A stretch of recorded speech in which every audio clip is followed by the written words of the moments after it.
We gotta go in there? Well, I don't see any other way. Sometimes life is like the second season of Friday Night Lights. You gotta push through and hope there's better stuff ahead. Hey, hello, how do you do? Shady Doorags here. The main characters of Bojack Horseman seem to exist on a spectrum of happiness. On one end, you have Todd and Mr. Peanut Butter, two extremely happy characters. On the other end, you have Bojack and Diane, two absolutely miserable characters. Of the main cast, that leaves one character left, Princess Carolyn, and it doesn't feel right to call her happy nor miserable. She seems to exist in the middle somewhere. This got me wondering about the differences between Princess Carolyn and other main characters, and doing so has revealed things about her and her role in the show. First, let's ask, why isn't Princess Carolyn happy? Or, more specifically, why doesn't it feel right to place her in the same category as the main characters that are considered to be happy? The answer to that is simple, both literally and figuratively. While there are a lot of reasons that Mr. Peanut Butter and Todd are happy, the major aspect that separates them from Princess Carolyn is their simplicity. Todd and Mr. Peanut Butter have a hard time noticing the negative aspects of their lives, at least more so than the average person, and when they do notice those things, they tend not to focus on them. What happened out here? You told us to get rid of the clothes. Oh, we got rid of them all right. They're never coming back. Ha ha ha! You two are impossible. While Princess Carolyn can move past bad events in her life, she still sees them as bad. Thinking that everything is a positive experience is a natural thing for Todd and Mr. Peanut Butter, but if Princess Carolyn did that, she'd be pretending and living a lie. And actually, we see that if Princess Carolyn had a life where she saw everything as good, she would grow bored. What? No! You're polluting my perfect serene dream life. Why is this happening? I don't know. It's your fantasy. But if you ask me, I don't think you actually want perfect and serene and enough time to finally catch up on the good wife. Stop kidding yourself, Princess Carolyn. If you really wanted the simple life, you'd have a simple life. Simply put, Princess Carolyn isn't happy like Mr. Peanut Butter and Todd because she has both the intelligence and the want to feel negative moments in her life. That leaves the second question. Why isn't Princess Carolyn miserable like Bojack and Diane? To answer this, we need to dive into the overall theme surrounding Princess Carolyn, and I think a good place to start is with the movie star speech. In the episode Higher Love, Rutabaga gives a talk to Princess Carolyn explaining that the only reason life sucks is because suffering now makes the reward at the end feel much better. Carolyn, you are the star of a movie. And this is the part of the movie where you get your heart broken. But it has to happen this way.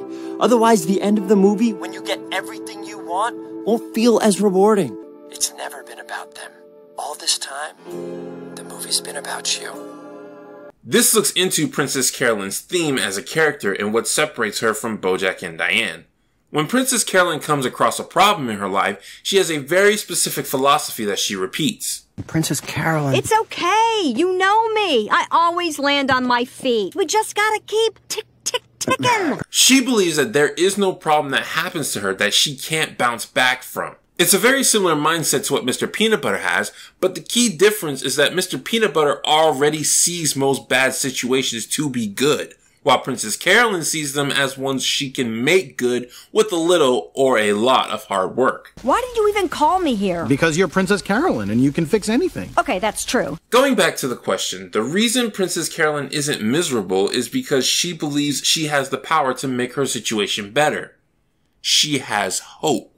No, you're right. The only way out is through. I gotta talk to Bojack. I gotta stop feeling sorry for myself. I'm Princess Carolyn. Looking back, how many horrible moments did Princess Carolyn have that she turned into a happy ending? The story of how Vanessa Gecko replaced her job and took 2 of her clients became the story of how she tricked her rival into getting herself fired. The story of how she was late to getting several important clients and due to that was left with a dud becomes the story of how she turned a has-been into a success and revived a literary legend. The story of how her agency ended became the story of how her management business began. Princess Carolyn thrives on turning a problem into a misunderstood opportunity. Now, the reason I say Princess Carolyn's entire character revolves around this is because these actions are not limited to her own life.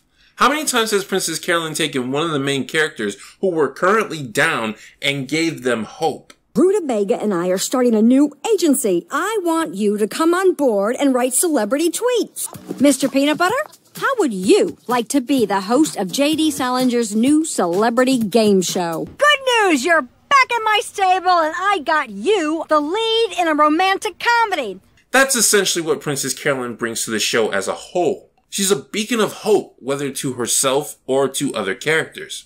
The show even extends Princess Carolyn's theme out to the audience. In the episode Ruthie, the audience is led to believe that this white cat is the distant descendant of Princess Carolyn, and that events are being told through her perspective. The episode itself is about Princess Carolyn going through arguably the worst time she's ever had in the show, having virtually every part of her life ruined in one single day. Despite that, the audience continues to believe Princess Carolyn will come out on top because we know the end result. We know that eventually she becomes successful and gets the family she's been working so hard to get. We have hope for her. This is the same hopeful sensation that Princess Carolyn herself feels all the time. The movie star speech mentality. If you know a happy ending is coming, then there's no reason not to push forward. However, this is a double-edged sword because the episode also demonstrates the downside of hope. At the end of the episode, it's revealed that Ruthie was nothing more than an imaginary person made up by Princess Carolyn to make herself feel better whenever she gets down. This scene shattered the hearts of many who watched it as they realized that all the hope they had for Princess Carolyn was based on something that wasn't real. And I think that's the message of her character. Hope isn't quote-unquote real. The future that people want for themselves is something they make up in their minds, and until it comes to pass, it's imaginary. Because of that, it's so easy to pass off those who rely on hope as being unrealistic. But to give up on hope is to give up on one's belief of happiness.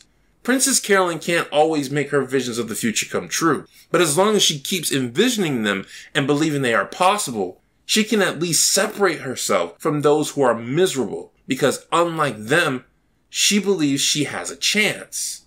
As long as a person has hope, they have a shot of making things better.